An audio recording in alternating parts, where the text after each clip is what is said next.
If you've ever been told your pain was imaginary, or that the tools you relied on to survive were just for show, then you'll understand a fraction of what I went through.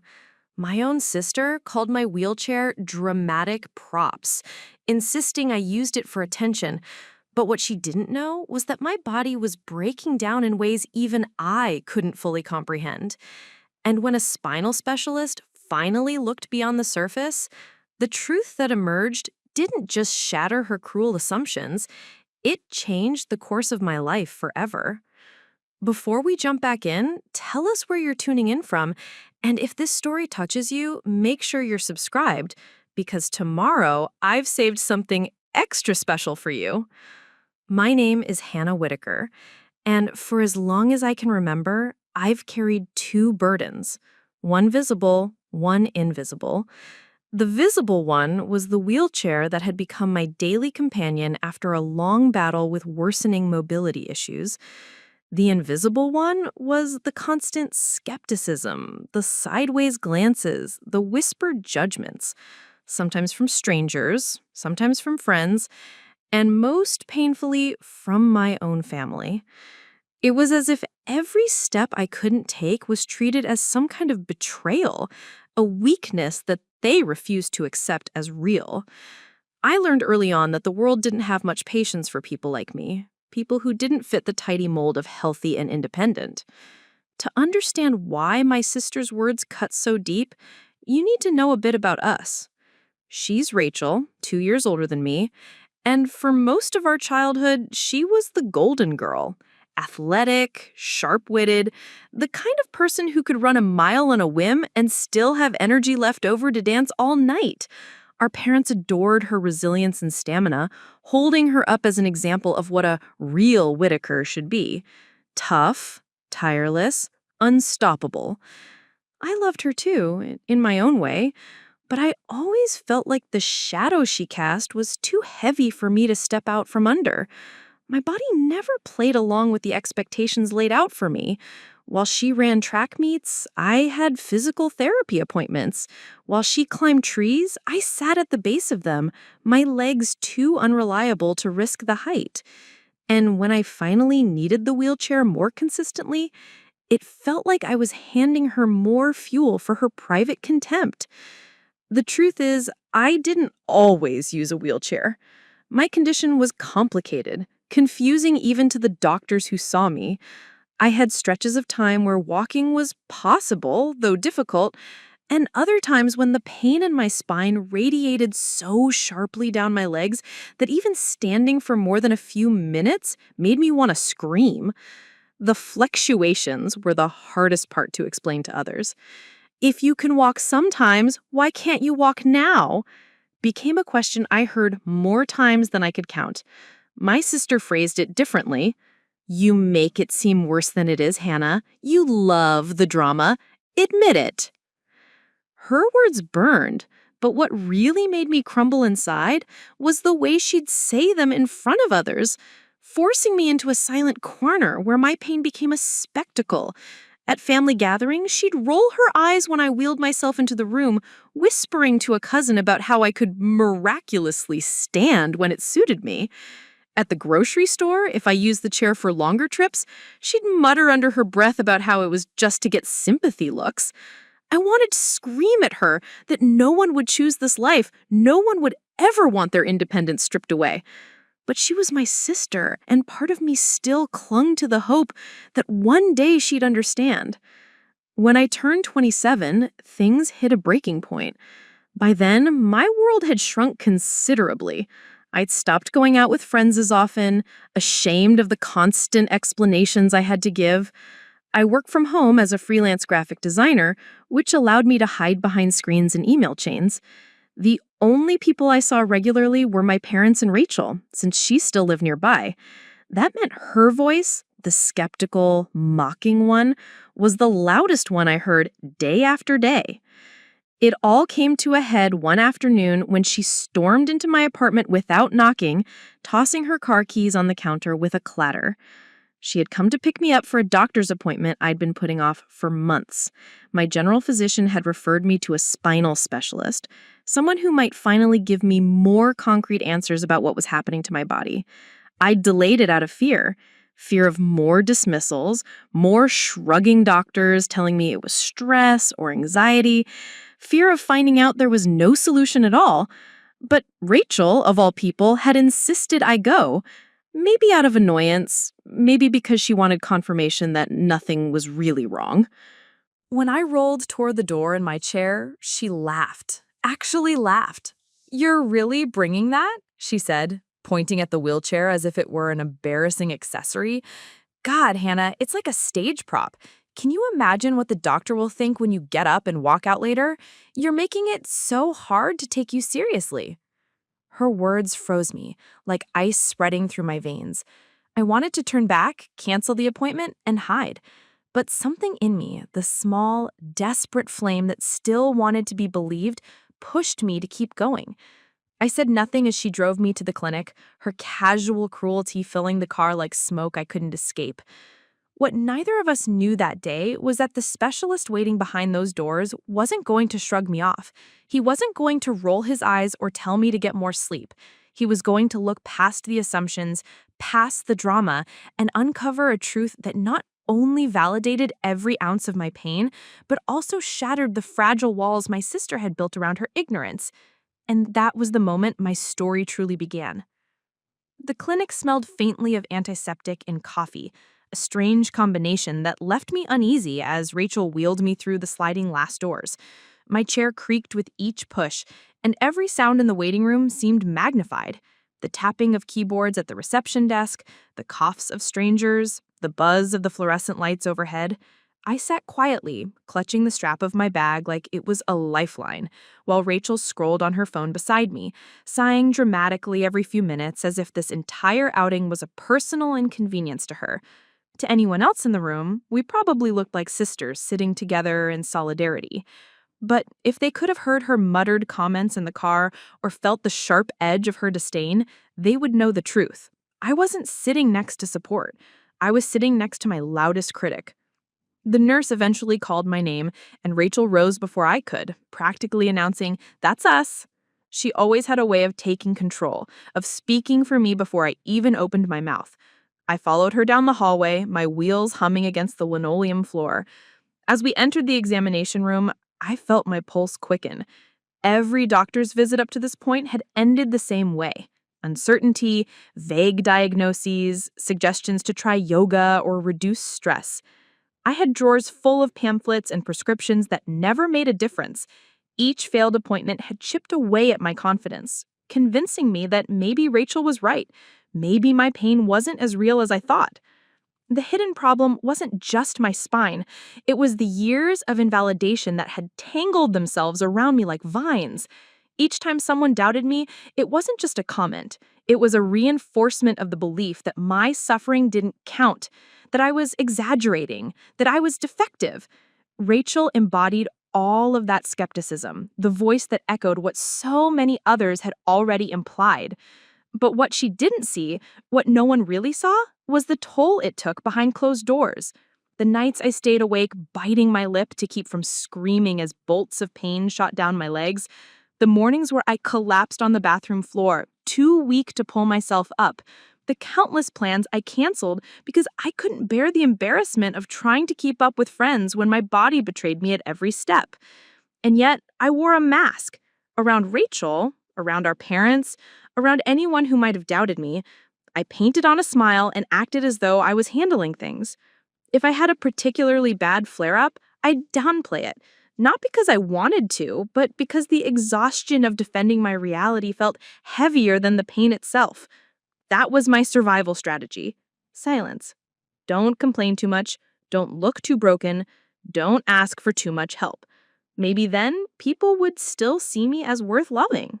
Preparing and narrating this story took us a lot of time, so if you were enjoying it, subscribe to our channel. It means a lot to us. Now, back to the story. As I sat on the examination table, the paper crinkling beneath me, Rachel leaned against the counter with her arms crossed. "You know," she said casually, "if you just exercised more, you wouldn't need all this." She gestured to the chair in the corner. Her tone was light, but her words struck like darts. I wanted to argue, to tell her that I'd tried everything from physical therapy to swimming to carefully planned workouts that left me bedridden for days afterward. But I stayed silent, because that's what I did. The doctor entered then, a tall man with graying hair and a calm, deliberate presence. He shook my hand, then Rachel's, and began the usual questions. When did the pain start? What triggered it? How often did it occur? I answered as clearly as I could, though my voice shook with the weight of years of repetition. As I spoke, Rachel interrupted once or twice, offering her observations about how I sometimes walked just fine, or how I seemed a little dramatic when things didn't go my way. Each time, the doctor gave her a polite nod, but turned his attention back to me. That small act, a professional choosing to listen to me, not the skeptic in the room, felt like a breath of air after drowning. Still, the memories of dismissal lingered. I thought of the pediatrician who once told me I probably just wanted attention, the physical therapist who said my pain tolerance was low, the emergency room doctor who suggested antidepressants before even ordering scans. Layer upon layer of invalidation had buried me until I almost believed I was making it up. That was the hidden problem no one wanted to admit. When society doesn't see your suffering, it teaches you to doubt your own body. Rachel didn't just reflect the world's disbelief, she amplified it. At home, she'd slam doors and complain to our parents that I was milking my condition for special treatment. She accused me of wanting pity, of making excuses for why my life wasn't measuring up to hers. And sometimes in my darkest moments, I wondered if she was right. If I had simply surrendered, accepted that I was the problem, and stopped pushing for answers, maybe life would have been easier. But something deep inside me, some stubborn fragment of self-worth, kept whispering that this wasn't my fault, that I deserved to be heard. The doctor began his examination, pressing along my spine, testing my reflexes, asking me to describe the sensations that shot through my body. Rachel smirked when I winced, as though she thought I was exaggerating. I gritted my teeth, determined not to cry. The truth was, this was nothing compared to the private agony I endured every night. But there was no way to show that to anyone. My suffering wasn't visible enough to count, not until someone dug deeper. Leaving that appointment, I didn't yet know what answers lay ahead, but I carried with me the weight of years of invisibility, of being told I was imagining things, of having my very survival tools mocked as props. That was the world I lived in before the truth began to surface. That was my hidden problem, not just the pain in my spine, but the pain of being unseen. And Rachel, whether she knew it or not, was about to find out just how real it all was. The days following that initial consultation passed in a blur of uncertainty. The specialist had ordered scans, MRIs, X-rays, blood work, the whole spectrum of diagnostic tools that so many before him had avoided. For once, someone wasn't content to chalk it all up to stress or nerves. He wanted evidence, and that small shift gave me a flicker of hope I hadn't dared to feel in years. But that hope lived alongside a gnawing fear. What if all those tests came back normal? What if Rachel was right and I was just clinging to a phantom pain I couldn't let go of? Rachel didn't help. She mocked the number of appointments, complained about driving me, and rolled her eyes when I told her about the scans. "They'll find nothing," she said one night at dinner with our parents. "She just likes to be the center of attention. Watch, these doctors will waste time and money, and it'll turn out to be nothing but stress." Our father shifted uncomfortably in his chair while our mother stirred her coffee in silence, avoiding my gaze. No one defended me. I sat there, cheeks burning, forcing myself not to cry. I had spent my entire adult life trying to prove my suffering was valid, and even in my own family's kitchen, I felt like an imposter in my own body. But then came the morning that forced everything into the open. It was a Tuesday, damp with rain, the kind that made every joint in my body ache more than usual. I woke up late, stiff and sore, and tried to swing my legs over the side of the bed, except this time nothing happened. My left leg trembled violently and gave out under my weight, sending me collapsing to the floor. Pain shot like lightning through my spine, leaving me gasping, unable to move. For a terrifying minute, I lay there staring at the ceiling, wondering if this was it, if my body had finally given up completely. Rachel happened to stop by that morning, barging into my apartment with her usual lack of warning. She found me on the floor, clutching the side of the bed, tears streaking my face. For a moment, I thought she might finally understand. But instead of offering comfort, she folded her arms and said, "Really, Hannah? You're just going to lay there until someone rescues you? You're stronger than this. Stop playing the victim." Something inside me snapped. Years of swallowing my words, of accepting her scorn, of letting others minimize my pain, it all boiled over. My voice shook, but it was louder than I had ever dared in her presence. This isn't a game, Rachel. Do you think I want to live like this? Do you think I enjoy crawling across the floor, crying in agony? You have no idea what this feels like. You've never listened, not once, and I'm done letting you make me feel like I'm faking my own life. For the first time, Rachel's face faltered, her smirk slipping into something like uncertainty. But she didn't apologize. Instead, she muttered, "You're being dramatic," and stormed out of the room. I lay there, shaking with anger and despair, realizing that no matter how much proof I gave her, Rachel would never believe me. That was the breaking point. Not just the collapse of my body, but the collapse of my tolerance for her cruelty. When I finally managed to drag myself into the chair and catch my breath, I made a decision.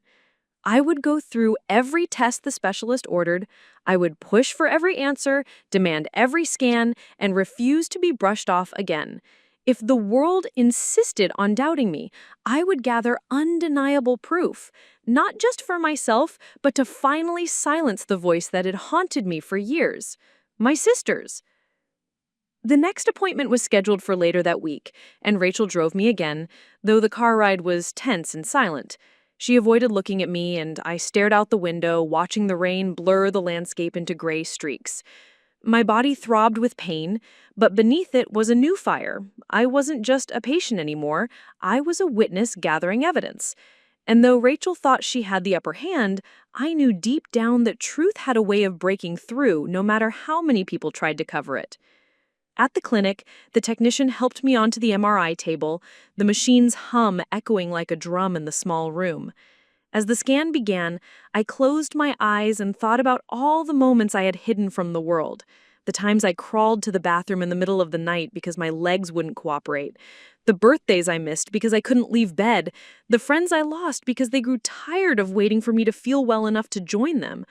I thought about Rachel calling my wheelchair props, reducing my entire existence to performance. The rage and sorrow that had built inside me were overwhelming. But under it all was a single steady thought. This will show them. This will show her.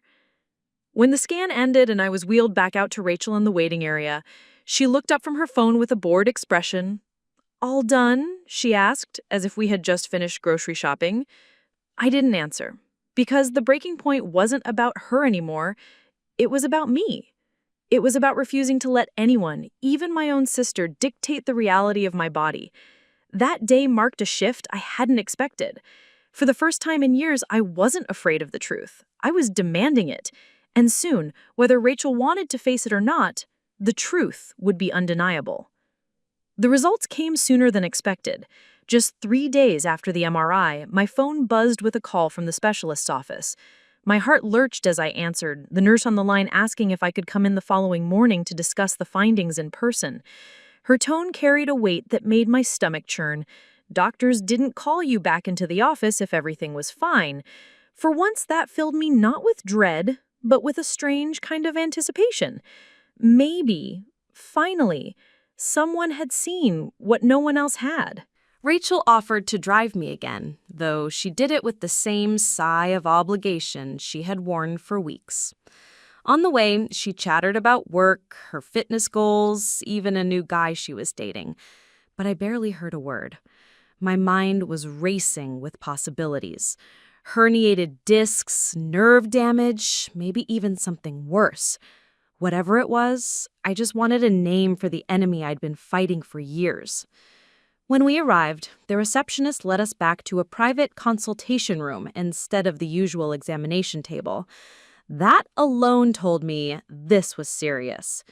Rachel leaned against the wall, scrolling on her phone, while I sat there in the chair, my palms damp, trying to slow my breathing. When the specialist entered, he carried a thick folder and a solemn expression. He didn't waste time. He set the scans on the desk, turned the monitor toward me, and pointed to the images. "This," he said, tracing a line along my lower spine, "is why you've been in so much pain." Even with my untrained eyes, I could see it. Vertebrae misaligned, a bulging disc pressing against nerves, and areas that looked far more compressed than they should. He explained that my spinal column had significant degeneration, far beyond what would be expected for someone my age. This isn't in your head, he continued firmly. It's structural. Your pain is real, and it's severe. The words hit me like a wave, both devastating and liberating. Part of me wanted to cry with relief that finally, I wasn't invisible anymore. Another part wanted to collapse under the weight of knowing this wasn't something I could just walk off or wish away. There was a name, a reason, and it was permanent. I glanced at Rachel. For once, she wasn't smirking, she wasn't rolling her eyes. She was staring at the monitor, her lips pressed into a thin line, her face pale. Her phone hung loosely in her hand, forgotten.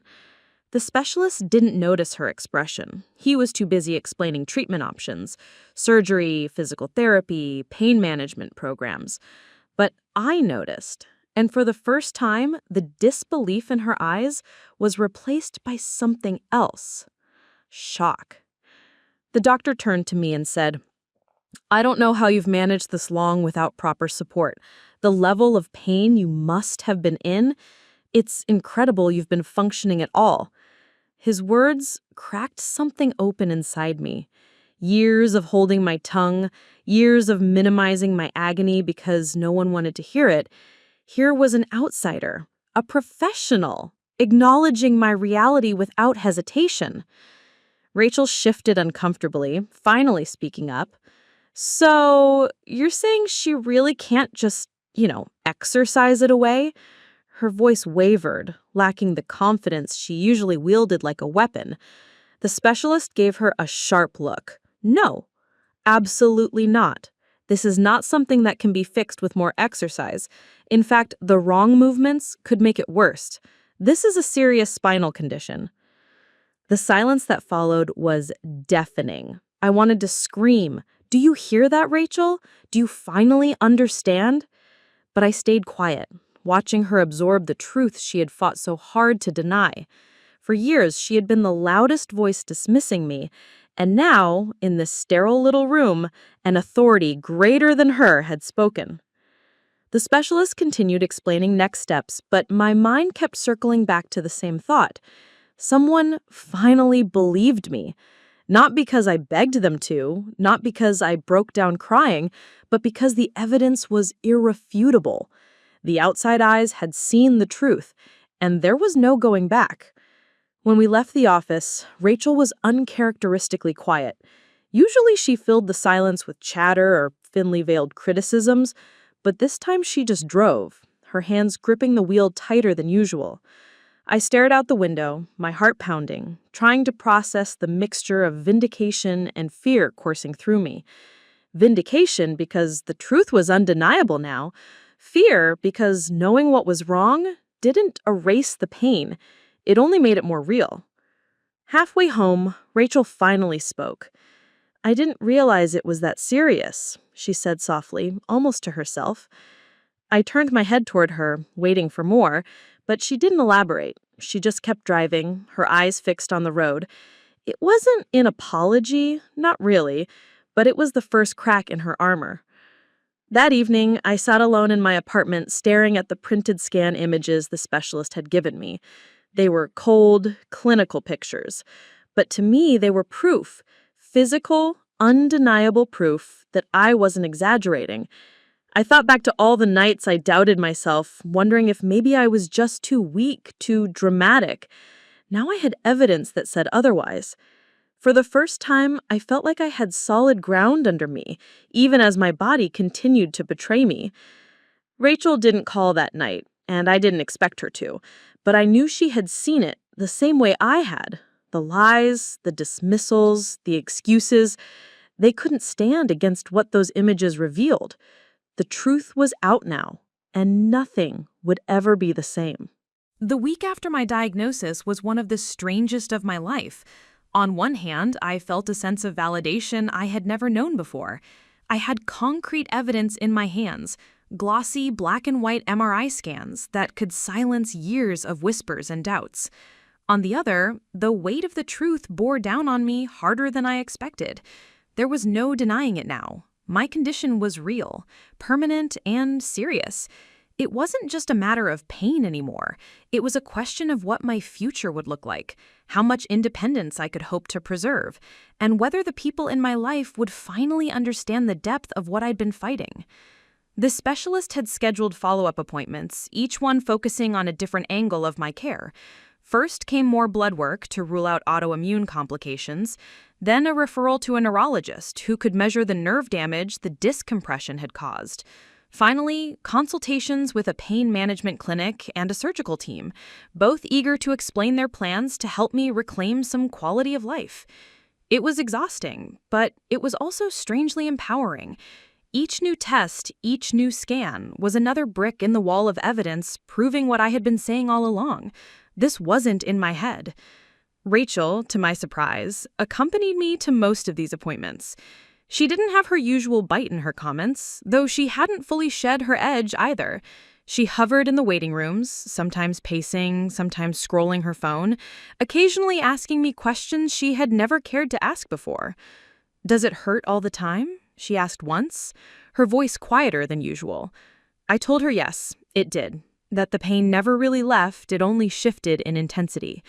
She nodded and didn't press further, but the way her brow furrowed told me she was beginning to see cracks in the story she had told herself about me. The neurologist appointment was one of the most pivotal. He performed a series of tests, pricking my skin with small instruments, checking my reflexes, watching how my muscles responded. At one point, he asked me to try to lift my left foot, and though I commanded my body to move, nothing happened. Rachel's eyes widened as she watched, her lips parting in something that looked like shock. The doctor explained gently that the compressed nerves had already begun to cause damage, weakening the communication between my brain and my legs. It wasn't just pain, it was actual loss of function. I saw Rachel's expression shift then, a flicker of fear crossing her face. For the first time, it seemed she understood that this wasn't about drama or pity. This was about my body slowly betraying me in ways I couldn't control. I didn't gloat, though part of me wanted to. Instead, I focused on absorbing the doctor's words, storing them away as another piece of the puzzle, another shard of truth that proved the years of doubt had been built on lies. The pain management clinic was another revelation. The specialist there looked at my records, at the scans, at the list of medications I had tried. He leaned back in his chair and said, "You've been undertreated for far too long. This isn't something over-the-counter painkillers could ever manage." He outlined options, nerve blocks, specialized therapies, even implantable devices that could help regulate the signals of pain. It was overwhelming, but also strangely affirming. Here were professionals who weren't questioning whether I was really in pain. They were acknowledging it as a given, something so evident that the only question now was how to alleviate it. Every appointment was a step closer to truth, but also a reminder of how much I had lost. I thought of the years spent trying to explain myself, the friendships that crumbled when I canceled plans too often, the jobs I turned down because I couldn't handle the physical demands. Each test result, each medical note, was proof that none of that had been laziness or exaggeration. It had been my body quietly deteriorating while no one cared to look closer. Rachel didn't say much during these appointments, but her silence was telling. I could see the discomfort etched in her face, the way she avoided meeting my eyes when doctors confirmed just how real and severe my condition was. Her narrative, the one where I was an attention seeker milking sympathy, was unraveling piece by piece, and she didn't know how to replace it. For once, she wasn't the one in control of the story. At home, I began collecting everything: medical reports, scans, printed notes from doctors. I filed them carefully in a binder, a physical archive of proof I could hold in my hands. It wasn't just for the doctors or even for Rachel. It was for me. On the nights when doubt crept back in, when the old voices whispered that I was exaggerating, I opened that binder and reminded myself, this is real. I am not imagining this. My suffering is written in black and white, undeniable to anyone who dares to look. Still, gathering evidence wasn't just about paperwork. It was also about confronting the people in my life who had doubted me. My parents were the first. I brought them to one of my appointments, letting the doctor explain in his calm, authoritative voice what was happening to me. My mother cried quietly in the corner, while my father stared at the scan on the monitor, as though it was a foreign language he couldn't comprehend. Afterward, in the car, my mother reached over and squeezed my hand. "I'm so sorry we didn't believe you," she whispered. I didn't know how to respond. I wanted to accept her apology, but the years of silence and complicity couldn't be erased with a single sentence. Rachel sat in the driver's seat, gripping the wheel tightly. She didn't say anything at all, but I caught her glancing at me in the rearview mirror, her eyes softer than I had ever seen them. That silence, strange as it was, felt like progress. But evidence has a way of forcing decisions, and as the pile grew higher, I knew it was only a matter of time before Rachel would have to face the truth she had denied for so long. The doctors had seen it, my parents had seen it, the scans had seen it. Soon, she would have no choice but to confront the reality that the quote-unquote drama props she mocked were in fact my lifeline. And though I didn't know it then, the next step would bring that confrontation to the surface in a way neither of us could avoid. The moment of undeniable proof didn't arrive in a single dramatic flourish. It built slowly, like a storm you could sense gathering on the horizon, until finally the clouds broke and there was no way to deny the downpour.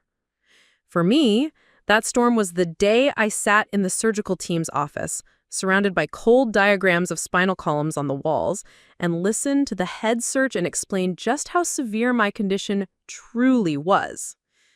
The surgeon was a woman in her 40s, sharp-eyed and confident, with a kind of presence that filled the room.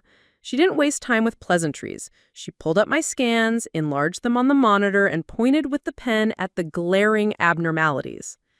These discs here between your L4 and L5 vertebrae, and again at L5 to S1, are severely degenerated. The compression on your nerves is significant, and it's not just explaining your pain, it's explaining your muscle weakness and loss of function. This is advanced for your age.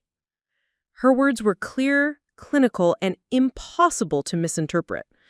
Rachel sat in the corner, her arms crossed, but her posture was different now. Not smug or dismissive, but tense, as though she was bracing for impact. I watched her eyes flicker between the screen and the surgeon's face, as if she was trying to catch some loophole, some suggestion that this was still exaggerated, but there was none. The surgeon continued, outlining the risks. If left untreated, the damage could progress. You may lose more mobility, you may experience worsening nerve damage, potentially permanent. This isn't something that's going to resolve on its own. Hearing those words, I felt terrified and vindicated. For years, I had begged for someone to take me seriously, and here was an authority figure confirming every nightmare I had endured. My stomach nodded at the idea of surgery, of risks and recovery, but my chest swelled with relief. The truth was finally laid bare, and it wasn't something that could be brushed aside with accusations of drama. Rachel finally spoke, her voice thinner than I had ever heard it. "So, you're saying she really can't just walk it off or push through it?" The surgeon turned, her expression firm. "Absolutely not. This is not a matter of willpower. This is a serious structural condition. In fact, pushing through the pain could cause further harm." That was it. The moment of collapse for Rachel's narrative. The undeniable proof was glowing on the screen, echoed in the surgeon's tone, etched into every piece of evidence we had gathered. My sister's words about props and drama suddenly sounded hollow, ridiculous in the presence of medical truth that no opinion could erase. I didn't gloat, though the temptation was there. Instead, I listened quietly as the surgeon explained the surgical options: spinal fusion, disc replacement, recovery times that could stretch into months. My mind whirled with questions about what my life would look like after, how much pain I might still live with, whether I would ever reclaim some of the independence I'd lost. But under all of that fear was a strange, liberating clarity.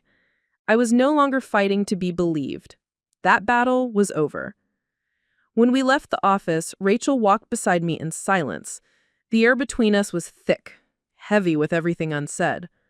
Once in the car, she gripped the wheel tightly, her knuckles white, and stared straight ahead. For several minutes, she said nothing, and I didn't push. Finally, she exhaled sharply and muttered, "I didn't know. I swear I didn't know it was this bad." It wasn't the apology I had always wanted, but it was the first crack in her armor. And for the first time, I didn't feel the urge to beg for her understanding. I had something more powerful than her approval now. I had proof. Over the next week, I shared the results with people who had doubted me, friends who had drifted away, extended family members who whispered about my fragility, even old colleagues who had raised eyebrows when I left an office job because sitting too long was unbearable.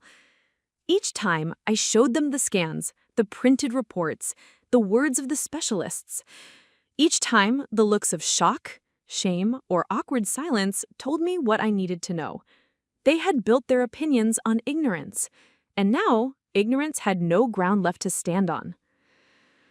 But perhaps the most powerful moment came when I showed my parents the full scope of the diagnosis. I laid out the binder I had been keeping, page after page of medical documentation, and let them flip through it. My mother's hands trembled as she read, tears slipping silently down her cheeks. My father cleared his throat repeatedly, his face pale. Finally, he looked at me and said, "We should have listened. We should have been there for you sooner." His voice cracked on the last word. I wanted to scream, to tell them how much damage their silence had caused, how many nights I had spent alone believing maybe they were right. But instead, I just nodded. The evidence had spoken louder than anything I could have said. Rachel was there too, lingering awkwardly in the corner. For once, she didn't try to dominate the room. She just listened as the doctor's words, the printed scans, the undeniable facts washed over us all. She had seen the proof with her own eyes, and though she hadn't yet said the words I longed to hear, I could sense something shifting in her. The mocking tone was gone. The smirk had vanished. All that was left was the weight of truth pressing down on her as heavily as it pressed on me. And in that moment, I realized something important.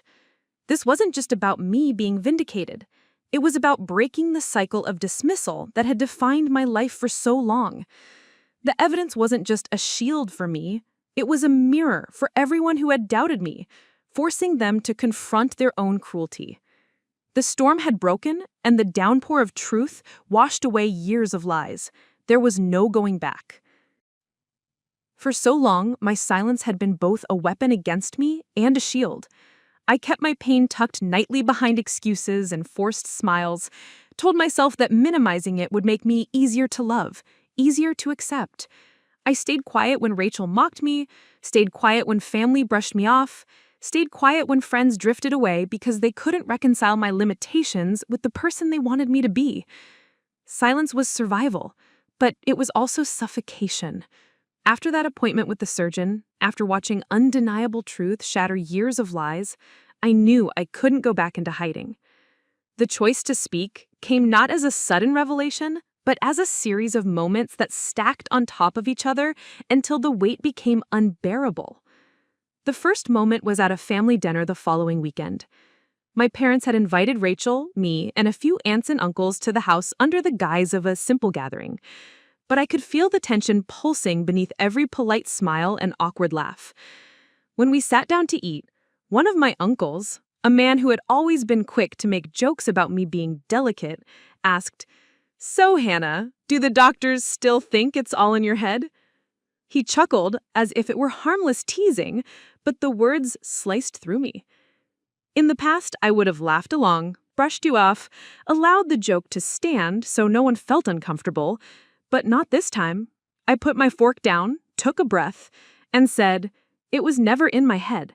I have degenerative disc disease. The surgeons have shown me scans of my spine that are permanently damaged.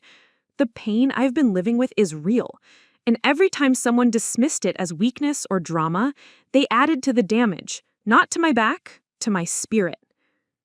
The room went silent. My uncle's face flushed red, and he stammered something about just joking. My mother reached across the table and squeezed my hand. And Rachel, my sister who had called my wheelchair a prop, stared at me with wide eyes. For the first time, I had spoken without apology. That dinner marked the beginning. Word spread quickly through our extended family. Some relatives called me to express their awkward support, their voices dripping with guilt. Others avoided me, too ashamed to face what they had said over the years. It didn't matter. I had broken the silence, and the truth was spilling into every corner of my life. The second moment came at work. I had been working remotely for months, my supervisor granting accommodations, but clearly skeptical about whether they were necessary. During a video meeting, he made a half-joking comment about how convenient it must be for me to get to work in pajamas. Normally, I would have laughed it off. But something in me snapped. I turned on my camera, showed him the medical brace strapped to my torso, and said, "Convenient isn't the word I'd use. Without accommodations, I wouldn't be working at all. The doctors have told me that ignoring my condition could lead to permanent disability. So yes, I work in pajamas, but I also work while fighting pain you can't imagine. If you think that's convenient, you're welcome to try it." The meeting went quiet. Later that day, HR reached out, not to reprimand me, but to apologize on the company's behalf. They offered additional accommodations without me even asking. For the first time, I felt seen by my workplace, not because I begged, but because I spoke. But the most significant choice came one afternoon when Rachel cornered me in our parents' kitchen. She leaned against the counter, arms crossed, her usual armor. "Why are you making such a big deal out of this now?" she asked, her voice strained. "It's like you're broadcasting it to everyone. Doesn't it bother you that people are talking?"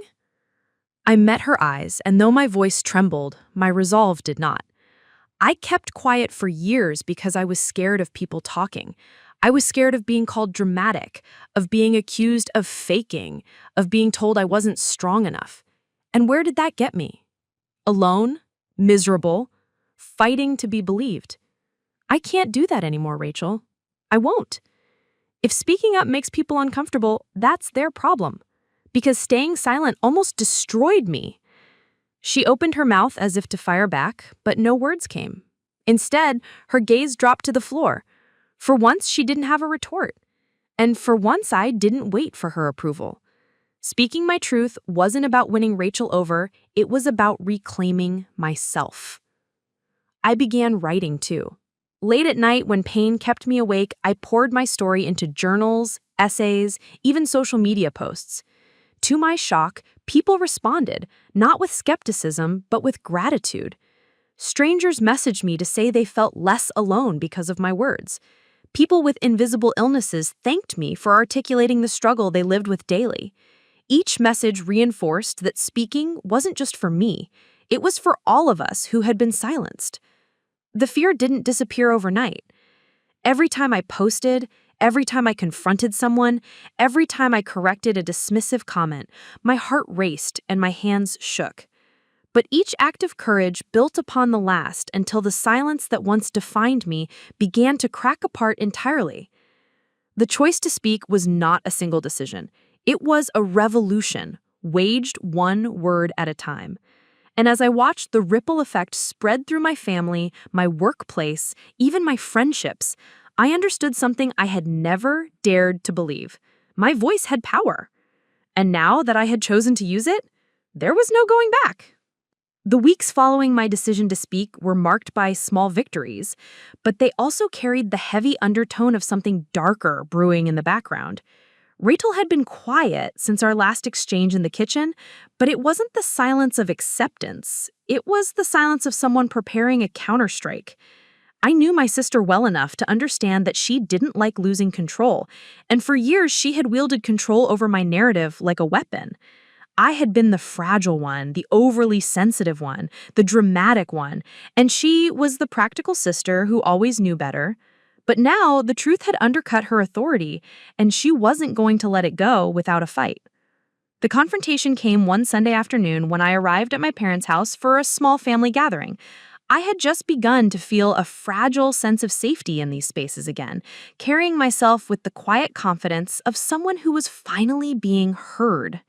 I had barely wheeled myself through the door when I saw Rachel standing in the living room, arms folded, her posture screaming defiance. She greeted me with a smile that didn't reach her eyes, a smile I knew well, the kind she wore when she was about to dismantle me in front of an audience. As family members trickled into the room, Rachel began casually telling a story about me to our cousins. "You should have seen her at work," she said with a theatrical laugh. "Hannah turned on her camera in the middle of a meeting wearing her brace like some kind of war medal. She made her poor boss look like a monster. Honestly, sometimes I think she enjoys being the victim." Her words were light, but the venom was unmistakable. She wasn't just mocking me, she was undermining everything I had fought to build.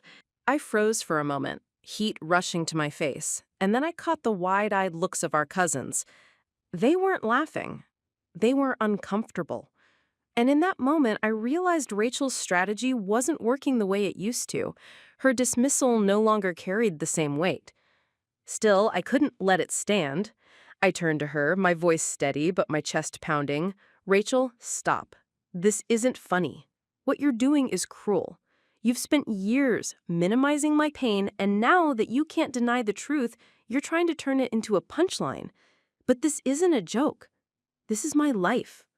The room went still, the air charged like a storm about to break. Rachel's smile vanished, replaced by a glare so sharp it could have cut glass. "Oh, give me a break, Hannah," she snapped. "You act like you're the only one who's ever had to deal with something hard. Plenty of people live with back pain and don't make it their whole personality. You've turned it into this big performance, dragging the whole family into it, posting about it online like you're some kind of martyr. It's exhausting." Her words hit me like blows, each one laced with the resentment she had carried for years. But instead of shrinking under them as I once would have, I felt something solid rising in me. "You think I wanted this?" I said, my voice trembling with anger but not breaking. "You think I wanted to spend years begging people to believe me, to be forced into a wheelchair before anyone took me seriously? You think I enjoy waking up every day wondering if I'll be able to get out of bed? If I'll be able to walk across the room without collapsing? This isn't a performance, Rachel. This is survival. And the only exhausting thing is having a sister who would rather mock me than support me." Her jaw tightened, and for the first time, I saw her mask slip. The calm, sarcastic Rachel was gone, replaced by a flash of something raw. Anger, yes, but also fear. She opened her mouth to respond, but our mother stepped in, her voice sharp. "Enough. Both of you." The room had become a battlefield, and even the relatives who usually stayed silent looked shaken. But Rachel wasn't done. Later, when most of the family had drifted away to the backyard, she cornered me in the hallway. "You're tearing this family apart," she hissed, her voice low and venomous. "All because you can't handle a little pain without making everyone revolve around you." I stared at her, my heart pounding, and for the first time, I didn't flinch. "No, Rachel, I'm not tearing this family apart. The lies are. Your refusal to see me, to accept me, to believe me, that's what's poisoned everything. And the truth? The truth is the only thing that's going to set us free." Her face twisted in fury, and for a second I thought she might lash out physically. But then she turned sharply on her heel and stormed away. I was left standing there, shaking, but stronger than I had ever felt. The confrontation had revealed what I had long suspected. Rachel's cruelty wasn't just about me. It was about her fear of losing the control she had built her identity around. And though the battle wasn't over, I knew I had faced her and survived. That night, I lay awake thinking about the encounter, my body sore, but my spirit strangely light. Rachel's words had been brutal, but they no longer defined me. The evidence, the truth, my own voice, they had become my armor. And as painful as it was, I knew the confrontation had been necessary, because without it, I might have spent the rest of my life running from her shadow. Now, I was finally stepping out into my own light, ready for whatever would come next. In the days after the confrontation with Rachel, I felt both drained and strangely liberated, as though I had finally torn open a wound that had festered in silence for too long. But the liberation was short-lived because the backlash came swiftly and without mercy. It wasn't just Rachel anymore. It was the ripple effect of her influence, the subtle ways she knew how to pit family members against me, weaving narratives that made me out to be the problem. At first, I noticed the change in tone when my cousin Angela called me. She had always been warm and supportive, someone I could count on, but now her voice carried a hesitancy I hadn't heard before. "Hannah," she said gently, "I just don't want to see you and Rachel tearing each other apart. Maybe if you could try to be a little more understanding. She's worried about you. She says this is all consuming your life." It stung because I could hear her choosing neutrality, not realizing that neutrality in this case meant siding with Rachel. It was a classic tactic, Rachel portraying herself as the concerned sister, while I became the ungrateful burden who was dividing the family. It didn't stop with Angela. At our next family dinner, my uncle barely looked at me, and when he did, he muttered something about people making mountains out of molehills. My aunt, who had once texted me after the MRI results to say how proud she was of my courage, now avoided me completely, her silence heavy with disapproval. I could feel Rachel's fingerprints on all of it. She was reasserting her control the only way she knew how, by isolating me, turning the family into her allies, making me out to be the villain in a story I never asked to be part of. The isolation wasn't just emotional, it was physical too. A few days after the confrontation, someone slashed one of the tires on my wheelchair. I had left it in the back hallway of my apartment building, where neighbors sometimes passed, but no one else had a motive to touch it. When I found the deep cut in the rubber, my stomach sank. I wanted to believe it was random vandalism, but the timing was too perfect, too cruel. I felt unsafe in my own space, like Rachel's reach extended even into the corners of my private life.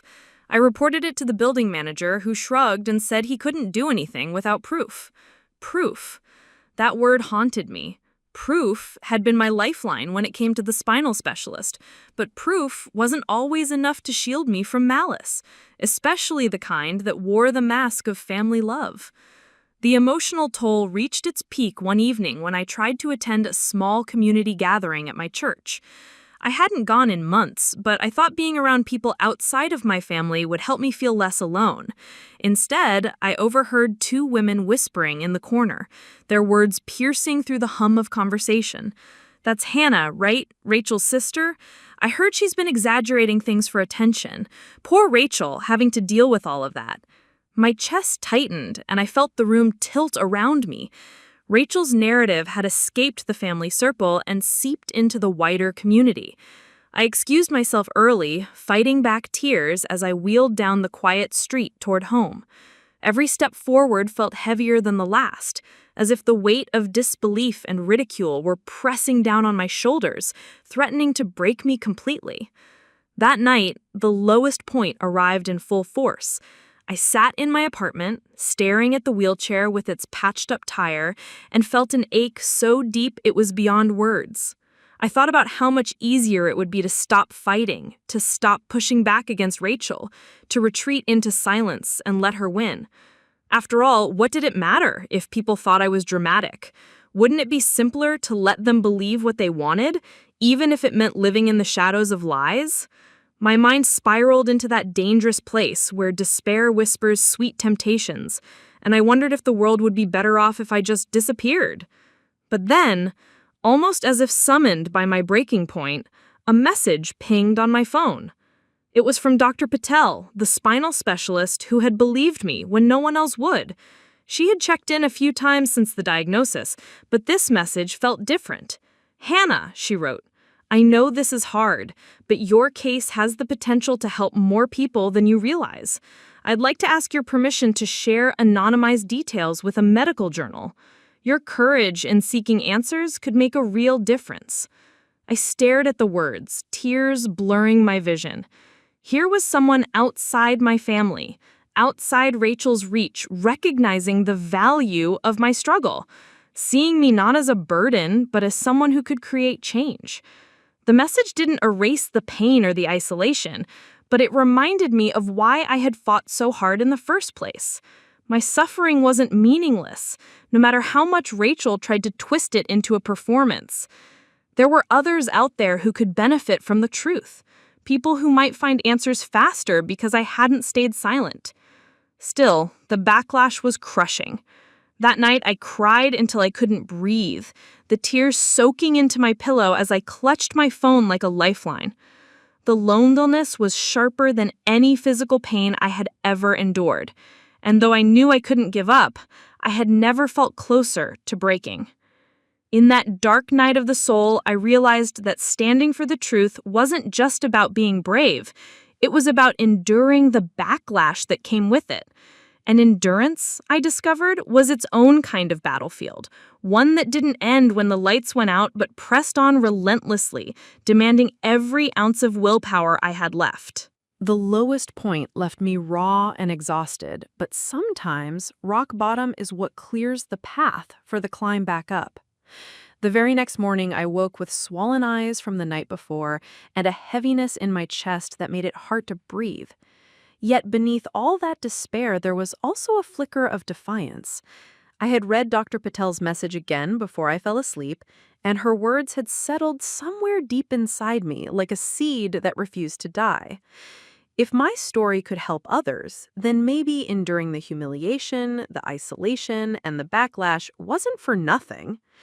It was with that fragile sense of purpose that I agreed to Dr. Patel's request, giving her permission to share my case with her peers. What I didn't realize at the time was how quickly that decision would catapult me into the very center of a confrontation I could never have imagined, one where the truth would finally be put on trial. A week later, I received a call from the hospital administration. They were organizing a review board meeting regarding my case, not just because of the unusual diagnosis, but also because of the way my family had publicly dismissed it. The board wanted to ensure ethical treatment, patient advocacy, and transparency.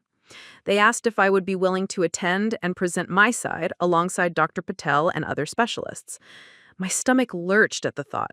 It wasn't just a medical meeting, it was the stage on which everything would finally collide. My truth, Rachel's accusations, and the family's doubts. I knew Rachel would insert herself into the proceedings, twisting her words to undermine me, but something in me had shifted. I was no longer just a patient fighting to be heard. I was a woman standing on the brink of validation. When the day arrived, the conference room at St. Matthew's Hospital felt colder than I expected, the air thick with tension. A long table stretched across the center, with doctors and administrators seated in neat rows, their files stacked in front of them. Dr. Patel sat beside me, her calm presence like an anchor keeping me from floating away in panic. Across the room, as I had anticipated, Rachel had taken a seat. She wasn't invited as an official participant, but she had convinced one of the board members that, as my immediate family, her perspective mattered. She wore a polished blazer and her hair was pulled back tight, her face the very image of composed concern. I knew that look too well. It was her mask, the one she used whenever she needed to convince the world she was the reasonable one, the martyr sister, just trying to do her best. The meeting began with introductions, then Dr. Patel was invited to speak. Her voice was steady as she laid out the medical evidence, the scans, the test results, the progression of symptoms, and the clear indicators of my spinal condition. She spoke with precision, but also with humanity, making sure to emphasize the impact this had on my daily life. She showed the undeniable proof that my body had been screaming for years, proof that no words could twist away. As she spoke, I caught Rachel's jaw tighten ever so slightly, the only crack in her mask. Then it was my turn. My hands trembled as I wheeled forward. The quiet rustle of paper and shifting chairs filled the silence. "I didn't want this," I began, my voice shaking. "I didn't want to be in a wheelchair. I didn't want to be seen as weak, and I certainly didn't want to fight my own family just to be believed. But this is my life. Every day I wake up with pain. Every day I face limitations I never asked for. And every day I hear the voice of the people closest to me dismissing it all as a performance. Do you know what that does to someone? To live the reality of disability and then be told it's all in your head? It doesn't just hurt your body, it breaks your spirit. But today, I'm asking you to see me not through the filter of my sister's words, but as I am. The evidence is here. The truth is here. Please don't let it be buried under lies. For a moment, the room was utterly silent. I could hear the faint hum of the overhead lights, the shuffle of someone's pen against their notebook. Then, right on cue, Rachel cleared her throat and leaned forward, her voice syrupy sweet but laced with venom. I just want to say, I love my sister, I really do, but sometimes love means being honest. Hannah has always been dramatic. She thrives on attention. And while I don't deny she's been in some pain, I think it's important to consider how much of this is psychological. She's been feeding into this narrative of illness because it gives her an identity. I've watched her exaggerate symptoms for years, and I hate to see everyone here fooled into validating something that might not even be real. Her words cut through me like knives, each syllable an attempt to assassinate my character. But unlike before, I wasn't defenseless. The board members looked at the evidence again, flipping through the scans and reports. One of the neurologists spoke up, his tone firm. With all due respect, Miss Whitaker, the MRI results don't lie. These are objective findings that clearly confirm a degenerative spinal condition. Psychological factors can complicate pain, yes, but they do not create structural deformities. This case is not about dramatization. It is about medical reality. I felt a rush of vindication, like air filling my lungs after nearly drowning. For the first time, someone in authority had not only heard me, but also confronted Rachel's lies head-on. I glanced at her and saw the flicker of panic in her eyes before she smoothed her face back into calm indifference. That tiny crack was enough. The meeting continued with more discussion, but the tide had turned. The truth was on trial, and it was finally winning. By the end, the board unanimously agreed to support my treatment plan, to formally acknowledge the legitimacy of my condition, and to publish Dr. Patel's findings in their case review.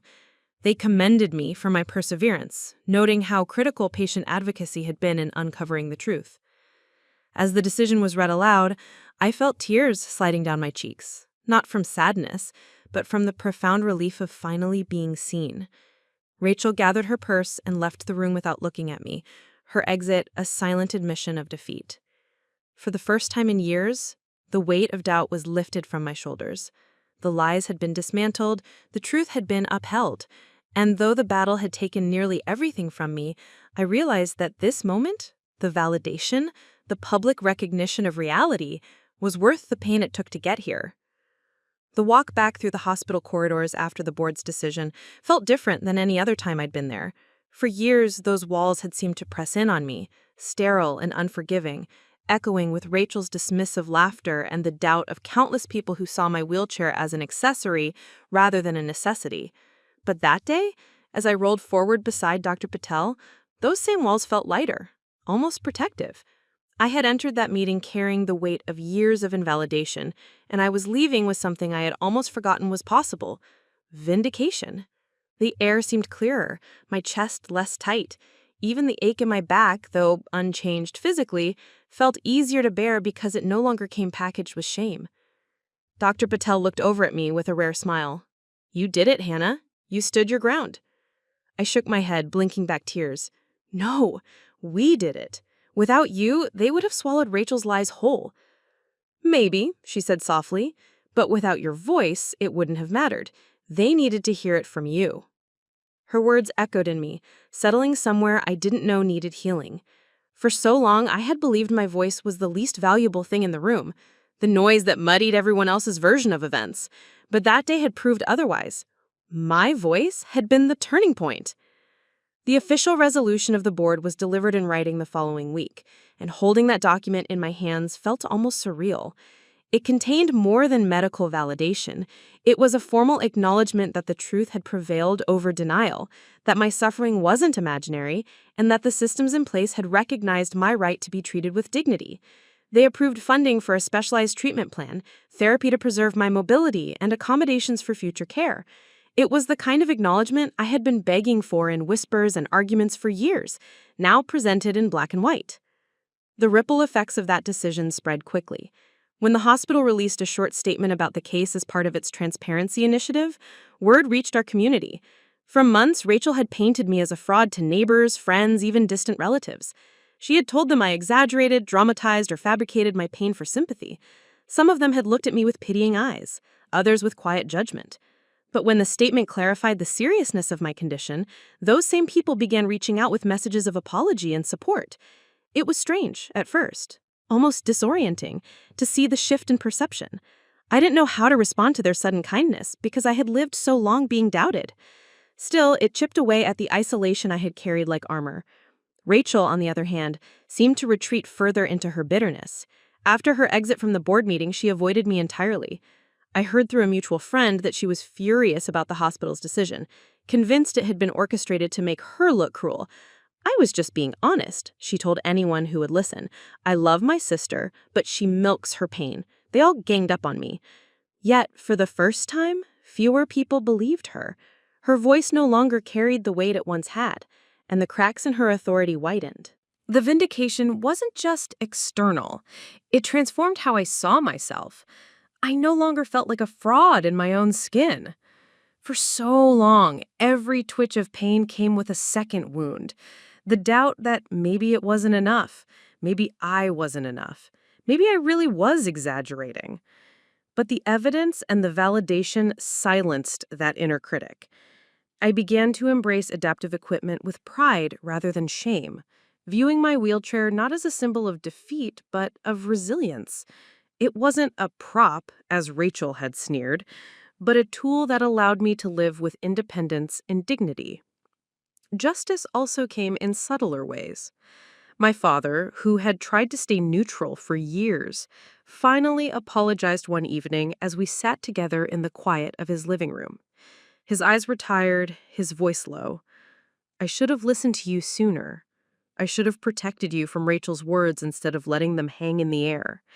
I thought keeping the peace mattered more, but it only hurt you. His regret was genuine, and though it didn't erase the years of silence, it mended something in me to hear him acknowledge it. Even my younger cousin, who had once echoed Rachel's cruel jokes about my wheelchair, sent me a long message admitting how wrong he had been. I believed her, he wrote. I thought you just wanted attention. I didn't realize what you were really going through. I'm sorry. Reading those words didn't erase the sting of the past, but it offered me proof that the truth didn't just free me, it shifted the narrative for others, too. The vindication spread beyond family. Dr. Patel presented my case at a medical conference, framing it as an example of how invisible conditions can be dismissed as psychosomatic when patients, especially women, aren't taken seriously. The story resonated with other doctors, some of whom reached out to thank me for allowing my case to be shared. One specialist even contacted me later to say it had changed how he approached his own patients, making him more vigilant about not overlooking hidden pain. To know that my struggle could help spare someone else years of dismissal gave me a sense of purpose I hadn't felt in a long time. Of course, the victory didn't erase the practical challenges of living with my condition. The pain was still real, the limitations still present, but now every doctor's appointment came with a baseline of respect.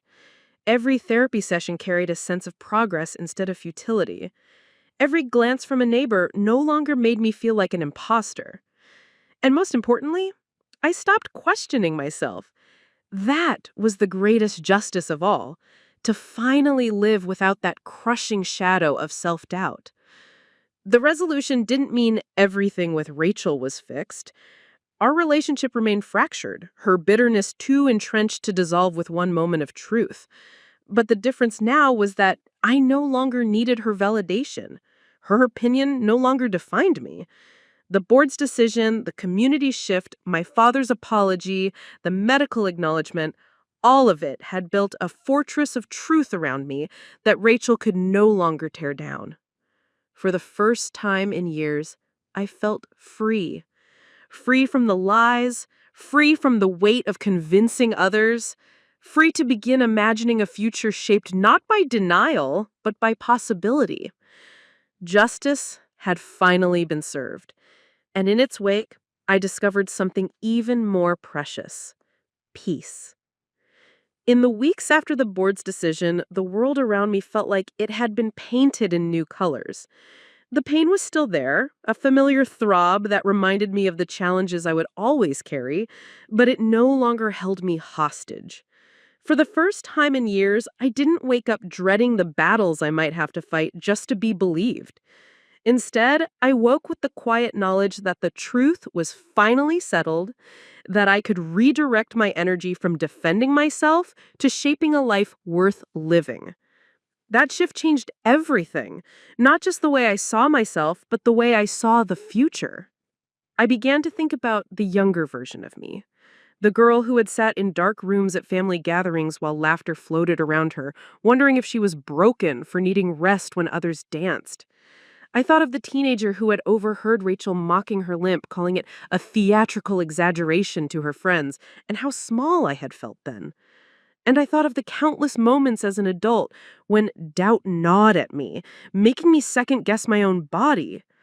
That girl had been so alone, so desperate for someone to validate what she already knew in her bones. I couldn't go back and give her comfort, but maybe I could be that comfort for someone else. That realization sparked something in me, a flame that grew brighter each day. I started journaling again, not just about my pain, but about my victories, my small triumphs, and even the moments of laughter that slipped through cracks in the struggle. Those journals turned into essays, and before long, I was submitting them to online platforms for people living with chronic illness and disability. To my surprise, editors responded eagerly, and my words began reaching readers who wrote back with gratitude. "Thank you for saying what I've never been able to explain," one woman wrote. "You've put into words the invisible battles I fight every day." Each message was a reminder that my suffering hadn't been in vain. It was a bridge to others who needed to feel seen. Not long after, a local support group invited me to speak at one of their meetings. At first, I hesitated. The thought of sitting in front of strangers, bearing my story, felt terrifying. But then I remembered how it had felt to sit silently while others spoke for me, twisting my truth into something unrecognizable. I promised myself I would never let that happen again. So I agreed. And when the day came, I wheeled into the modest community center with my heart racing. As I spoke about my journey, the dismissal, the cruelty, the breakthrough with Dr. Patel, I saw nods of recognition ripple through the room. Tears shimmered in some eyes. Quiet smiles bloomed in others. When I finished, there was a moment of silence before the room erupted in applause. It wasn't the kind of applause that comes from politeness. It was raw, full of shared relief and solidarity. That night, I realized I had found a new purpose. The speaking engagements grew from there. Small groups turned into larger ones. Churches, libraries, even local colleges invited me to share my story. Each time I refined my message, weaving not just the pain, but also the hope, the transformation, the insistence that truth has power, even when denied for years. Slowly, I became known in my community not as the woman with the wheelchair prop, but as the woman who had stood her ground and changed perceptions. That label fit far better, and I wore it proudly. Meanwhile, my relationship with Rachel remained strained. She avoided my talks, never acknowledged the articles, and when we did cross paths, her words were curt, her eyes cold. But the difference was that I no longer sought anything from her. She could withhold her approval, her love, even her presence, and it no longer shook me. I had found validation elsewhere, in my supporters, in strangers who recognized themselves in my story, and most importantly, in myself. Rachel's voice was no longer the loudest in my head. Dr. Patel remained by my side as a steadfast ally. One afternoon, after another successful therapy session, she leaned on her desk and said, "Hannah, you're doing more than just surviving this. You're changing the way people see chronic illness." Her words caught me off guard, but when I let them settle, I realized she was right. My story was no longer just mine. It was part of a broader movement toward understanding and empathy. Months later, I held a copy of my first published anthology in my hands, a collection of essays from patients like me, people who had once been doubted, but who had found their truth. I had written the foreword, and as I ran my fingers across the embossed title, I felt a surge of pride. It was tangible proof that I had turned my pain into purpose. One summer evening, I sat on my porch watching the sun dip below the horizon. The cicadas hummed, the air smelled of honeysuckle, and for the first time in years, I felt entirely at peace.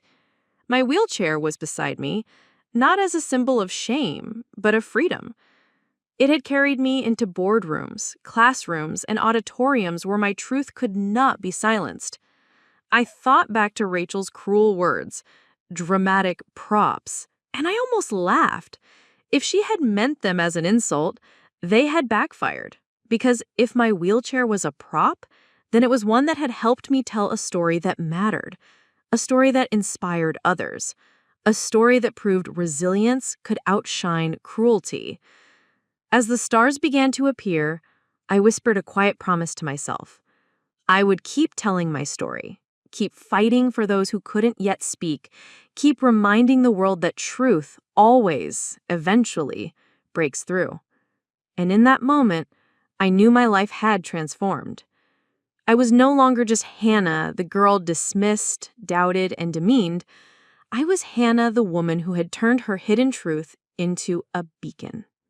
And with that realization, I smiled, ready for whatever came next. Up next, you've got 2 more standout stories right on your screen. If this one hit the mark, you won't want to pass these up. Just click and check them out. And don't forget to subscribe and turn on the notification bell so you don't miss any upload from us.